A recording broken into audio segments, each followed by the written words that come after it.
We still fired up? Are you ready to go? Here you go. Well, right now, we've been waiting for the man of the hour, our spokesperson for the Raise Up campaign, a man that needs no introduction. He's Mr. Community himself. Clovia has nothing on him. At this time, I'd like to introduce you to one of the best leaders in our community, a man that has a good heart, a man that loves the Lord, a man that loves his people. I want you all to stand to your feet. Give a round of applause for our leader, our spokesperson, Pastor Rodney Hunter. Thank you. Thank you, Evangelist Shaw. Good afternoon, everyone. I want you to know it's a pleasure and a joy, and I feel it's a privilege for me to be here to support you and share with you. You're here because you have a right to let people know that with the hard work you do, an injustice is being done to you. For we supposedly speak about how great our country is. A country is not great unless it has a justice and it takes care of those sometimes who may fall beneath the cracks. But you are hardworking people, and you want the same thing everybody else wants. You want good schools for your children. You want food. You want shelter. You're not begging anybody. You're not asking anybody. You're working for it. And you deserve to have what every citizen of our nation has. You are called servants. I mean, all of us, I'm a servant. I'm a servant of the people in the church. I think our city council, our government officials, are supposed to be servants of the people.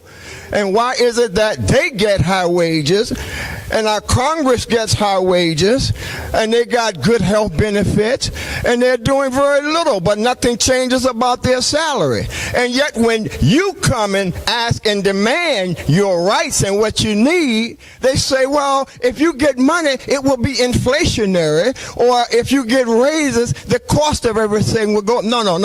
If they didn't get excessive funds and finances and bonuses, then things could be priced as they should.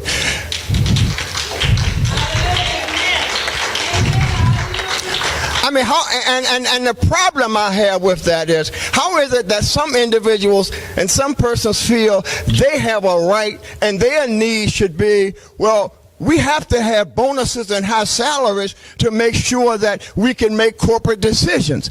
But without you, it wouldn't be any corporate decisions to be made, because you are the ones who are in the trenches doing the work. And we as a nation, this is something our nation needs to be concerned about. And it's the spirit out of which we function. When you are fighting a war of labor, and you're just saying, we just need to be treated fairly so we can take care of our families. And how can individuals just look at and come and buy and see that the poverty in our nation and then not want to address it? And I think the universities should be addressing it, and every other organization should not just go behind their doors and forget that too many injustices, too many children are suffering, our schools are in this stuff needs to stop. People need to pay their fair share to those who deserve it, and we're not begging for anything. We're just saying it's a right for every citizen who works should have a decent wage.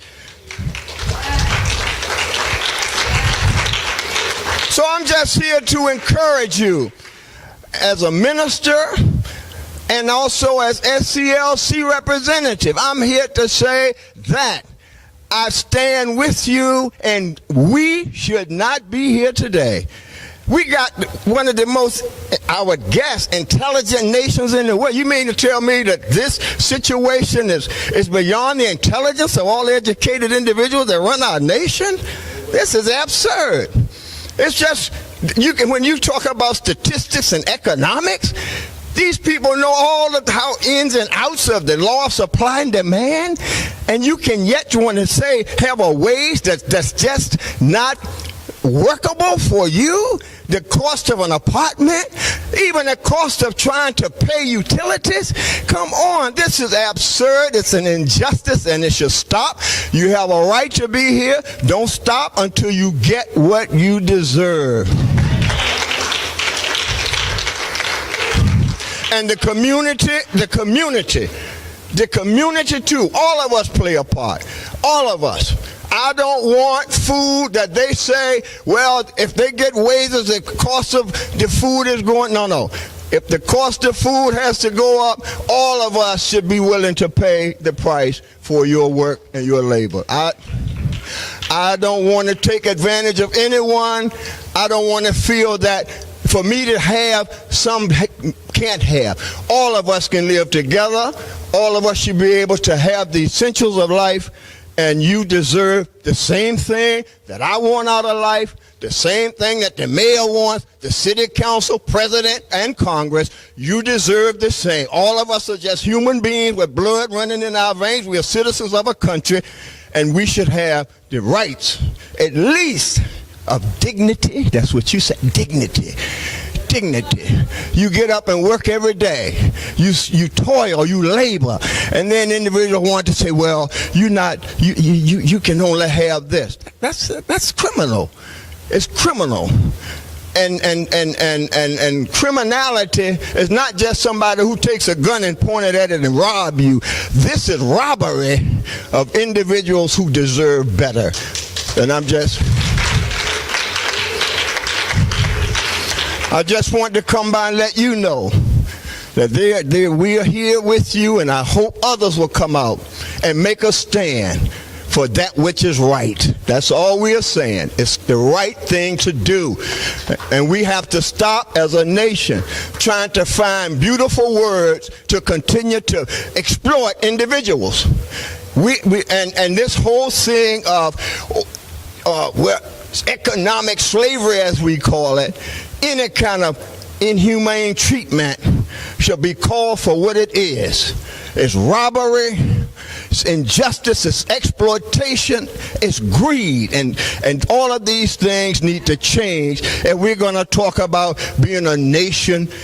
We always like to say we're a nation of God. I don't believe we're any more godly than any other nation, but at any rate, keep fighting for your rights, and we're with you to the glory of God.